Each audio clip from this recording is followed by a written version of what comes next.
Ok, ok, ok. Salut, c'est Jean-Claude Van Damme. Pas du tout. On se parle plus tard, ça va être super. Non, je l'ai pas. Je l'ai pas. En plus, j'ai la voix cassée. Et même si j'avais la voix comme d'habitude, oh, ça changera rien, je suis vraiment nul en imitation. En tout cas, j'espère que tu vas bien. Aujourd'hui, dans cette vidéo, nous allons parler d'une série qui s'est dévoilée la semaine dernière, ou en tout cas cette semaine, peu importe, je ne sais pas quand est-ce que sortira cette vidéo-là, mais vous avez eu donc le trailer de Miss Marvel, on en a fait des petites critiques, enfin pas une critique mais une analyse, plan par plan, une réaction, mais également des petites théories, et là en voilà une autre. Parce que oui, nous allons possiblement mêler ce programme-là avec quelque chose qui pourrait arriver par la suite dans le MCU, et je pense que ça pourrait être une introduction smooth, chill, sans pour autant qu'on se prenne la tête et qui pourrait être plausible par la suite quand cette équipe arrivera. Et elle arrivera, croyez-moi, c'est français. En tout cas, si tu ne veux rien savoir sur l'univers de Miss Marvel, sur ce que je vais t'évoquer dans cette vidéo, quitte la vidéo de suite parce que, en fait, ce sont des théories, mais si tu ne veux pas en savoir plus, déjà, pourquoi t'as cliqué sur la vidéo, mais en soi, si jamais t'as cliqué par inadvertance, je te précise qu'il y aura pas de spoiler, mais uniquement des théories. Donc, tu es quand même prévenu. Parlons un petit peu de cette série Miss Marvel qui sort donc le 8 juin avec 6 épisodes, si je ne dis pas de bêtises. Une série que peu attendent, mais bon, moi je l'attends quand même un petit peu parce que c'est du Marvel, ça va te présenter de nouveaux personnages, et en soi, même si de prime abord, il n'y a pas l'air d'avoir énormément d'enjeux dans cette série, je pense qu'il peut y en avoir beaucoup plus qu'il n'y paraît. Parce que oui, ça va te présenter un nouveau personnage, c'est une série qui sort pendant l'été, donc un petit peu plus chill entre guillemets, même si c'est vrai que Loki, l'année dernière, était sorti à peu près à la même période, et pour autant, la série envoyait quand même un peu du lourd, et notamment par la suite par rapport à Kang, etc. Mais là, par rapport à Miss Marvel, c'est vrai qu'on s'attend peut-être à un programme un petit peu plus calme, un petit peu plus mignon, un petit peu plus teenage series entre guillemets, et pour le coup, je pense que ce sera le cas, mais je pense que cela peut teaser quand même pas mal de choses par rapport à la suite, et je vais même lier cette série à une autre série qui est la toute première série de Disney Plus en lien avec Marvel, qui n'est d'autre que la série WandaVision. Je vais en parler un petit peu, voilà, mais je tenais à faire un petit disclaimer au début de cette vidéo pour vous dire attention, parce que Miss Marvel, il ne faut pas du tout négliger cette série, même si en apparence ça a l'air un petit peu mignon, un petit peu sans trop de prise de tête. Oui, il n'y aura pas de prise de tête, je pense, mais cela peut te teaser pas mal de choses, et notamment les X-Men. Et ça, je vais t'en parler précisément maintenant. Mais comme je te l'ai dit, il y a un lien qui existe avec la série WandaVision, selon moi, encore une fois. Tu connais peut-être la phrase, ce n'est qu'une théorie. Je ne dis pas que cela va arriver, mais que cela peut arriver. Et avant tout, encore une fois, un petit disclaimer pour ceux qui ont vu, du coup, comment Miss Marvel a ses pouvoirs, enfin en tout cas les obtient, par rapport à ce bracelet. S'il vous plaît, je ne veux pas, entendre cette théorie comme quoi c'est un anneau McLuhan. Frérot, frérot, frérot, pourquoi? Quel est le lien?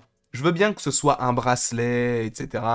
Que tu aies possiblement un lien avec le passé, ses ancêtres, etc. Un petit peu comme c'est le cas avec Wenwu. Mais quel intérêt? Ça voudrait dire qu'en soi, le film Shang-Chi et la légende des 10 anneaux aurait dû s'appeler Shang-Chi et la légende des 11 anneaux. Ça n'a pas de sens. Tu en conviendras. Il n'y a aucun sens. Donc, sachez que ce n'est pas un anneau McLuhan. Visiblement, c'est quelque chose d'un petit peu plus mystique, peut-être galactique, peut-être cosmique, mais ce n'est pas un anneau McLuhan. Déjà, ce n'est pas du tout le même visuel, premièrement. Donc, je pense que, premièrement, il n'y a aucun lien avec les anneaux McLuhan, parce que ça détruirait en fait totalement l'idée qu'il y a et qui est établie dans le film Shang-Chi, premièrement. Et donc, revenons à WandaVision, parce que oui, il existe un lien entre WandaVision et Miss Marvel, théoriquement. Par rapport à ce personnage-là, vous vous souvenez peut-être de l'épisode 8 que je me suis rematé notamment cette semaine-là. Et en fait, dans l'épisode 8, on a, évidemment de WandaVision, le passé, ou plutôt à un bout du passé de Wanda. Et à un moment donné, Wanda est jeune, il y a donc son appartement avec ses parents qui est détruit par un obus signé Stark Industries. Vous connaissez un petit peu la chanson. Cependant, l'obus n'a pas éclaté et ils sont restés coincés comme ça pendant 2 jours. Et en fait, à la fin de cette scène-là, où Wanda est encore jeune, elle tend la main comme si en elle, il y avait quelque chose qui se réveillait et où elle pouvait possiblement arrêter l'obus, et pour ne pas tuer son frère ou détruire totalement son appartement. Donc, est-ce que Wanda a eu une petite un petit déclic en se disant, ok, en fait, en moi, j'ai un truc qui se réveille maintenant. Sachant qu'à l'époque, elle n'avait pas encore eu ses pouvoirs, entre guillemets, puisque ça se passe quand elle a une vingtaine d'années, justement quand elle fait l'expérience avec Strucker et tout. On en avait déjà parlé, mais ça c'était pour te remettre un petit peu le contexte. Comme quoi, en fait, en soi, la pierre de l'esprit n'a pas donné des pouvoirs à Wanda, mais a réveillé quelque chose en elle qui en a donné. Tu vois ce que je veux dire ou pas? D'où le fait qu'il y ait possiblement la présence d'un gène X, d'un gène de X-Men qui soit présent dans certains des personnages. Jusque-là, tu me suis. Par rapport au fait que on pouvait supposer que dès son plus jeune âge, elle avait déjà des pouvoirs, mais en soi, elle s'en rendait pas forcément compte, et c'est la pierre de l'esprit qui a d'autant plus décuplé tout ce qu'elle avait en elle. Jusque-là, encore une fois, tu me suis. Et là où je vois un possible lien avec la série Miss Marvel, c'est par rapport à ses bracelets. Et si ce n'était pas totalement la même chose par rapport au personnage de Kamala Khan, dans le sens où elle a mis le bracelet, et ça lui a pas donné des pouvoirs, mais ça a réveillé quelque chose en elle qui va lui faire avoir des pouvoirs.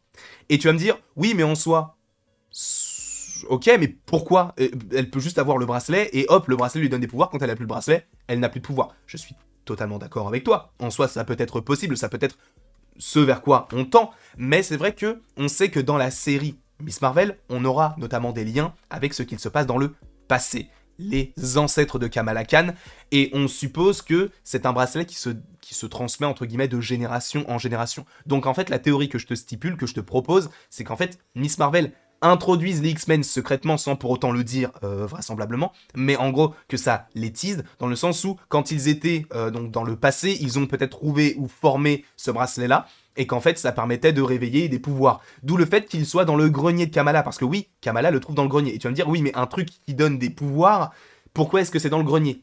Peut-être que parce que certains de ses ancêtres l'ont essayé, et se sont dit, en fait ça réveille rien en moi, du coup, et au fur et à mesure des générations, le bracelet n'a plus donné aucun pouvoir. D'où le fait que ce soit une vieille relique qui soit rangée dans le grenier, parce qu'en soi, c'est plus quelque chose qui soit, enfin, qui serait donc utile à leur famille, et possiblement qui ne donnerait donc plus de pouvoir. Cependant, je pense que ça peut être une sorte de leurre, entre guillemets, dans le sens où, en fait, ce n'est pas le bracelet qui donne des pouvoirs, mais le bracelet qui peut réveiller. Une sorte d'énergie qui peut révéler, en fait, ton gène X, un petit peu, comme c'est le cas dans Deadpool, tu sais, dans Deadpool, en soi, ils disent que tout le monde a un gène X, tout le monde peut avoir des pouvoirs, mais il faut juste faire en sorte de le réveiller. Et c'est le cas dans Deadpool. Vous avez sûrement vu le film Deadpool.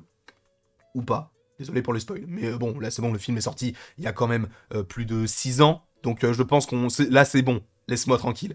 Mais donc, pourquoi ne pas imaginer Kamala, qui ait déjà des pouvoirs, ou en tout cas quelque chose en elle, et qu'en fait, elle ne le sache pas forcément de base, mais elle en avait peut-être un petit peu enfin, elle avait peut-être la chose en tête, et que c'est vraiment le bracelet qui a réveillé un truc au sein d'elle, et c'est là où tu te dis, ok, elle a des pouvoirs maintenant. Et peut-être que si quelqu'un d'autre prend le bracelet et l'essaye, peut-être qu'il n'aura peut-être pas les pouvoirs de Kamala Khan. Parce que justement, ça révélerait peut-être quelque chose d'autre en elle. Honnêtement, je n'en sais rien du tout. Mais en fait, je me dis, pourquoi ne pas introduire au final les X-Men avec des personnages comme ça qui perdureront? Parce qu'on sait que Wanda va rester, on sait que Miss Marvel a potentiellement une saison 2 et reviendra dans The Marvels, donc on sait que l'avenir est tracé pour ce genre de perso. Et sachant qu'on sait que maintenant que Disney a acheté la Fox, qu'il va y avoir donc les X-Men dans le MCU, je pense que là, on est clairement parti pour avoir des X-Men dans le MCU. Sauf que, c'est vrai que tu peux pas faire un film comme ça X-Men, tu vois, il faut quand même introduire le truc au fur et à mesure, tu vois. Donc c'est pourquoi je me dis que peut-être que l'introduction de ce gène peut se faire par rapport à Miss Marvel, mais pas, en fait on le mentionnerait pas forcément dans la série, mais c'est un truc où, quand on mentionnera le gène X qu'il peut se faire réveiller par une certaine énergie, etc., plus tard dans les films, qu'on se dise « Ah mais oui, d'accord, du coup ça peut être lié à ce qu'il s'est passé dans WandaVision et dans Miss Marvel. » Pourquoi pas? Encore une fois, je vais sûrement très très loin, mais c'est l'idée que j'en dégage, et j'espère que cette vidéo vous aura plu. Encore une fois, je ne dis pas que cela va arriver, mais que cela peut arriver. Donc, Miss Marvel, je pense que ce n'est pas une série à prendre à la légère, je pense que c'est vraiment une série qui va, pas forcément en passionner plus d'un, mais qui peut être un truc un peu détente, mais tout en ayant des choses à nous montrer. un petit peu plus que Hawkeye, je l'espère, parce que, en fait, Miss Marvel, pour le coup, c'est un petit peu le Hawkeye de 2022, mais j'espère qu'ils vont nous en montrer un petit peu plus, parce que je pense que, déjà, le personnage va avoir beaucoup de choses à nous montrer, là où Hawkeye, en soi, oui, cela présentait Kate Bishop, mais ça montrait aussi la fin d'un personnage. Là, c'est un tout nouveau perso, donc je veux qu'il y ait d'autant plus de choses par rapport à Kamala Khan. En tout cas, voilà ce que j'avais à te proposer dans cette vidéo. N'hésite pas à l'aimer, à la partager, à la commenter et à t'abonner. Cela me ferait évidemment extrêmement plaisir. Et après toute cette longue, très longue vidéo, il ne me reste plus qu'à te dire à la prochaine pour la prochaine.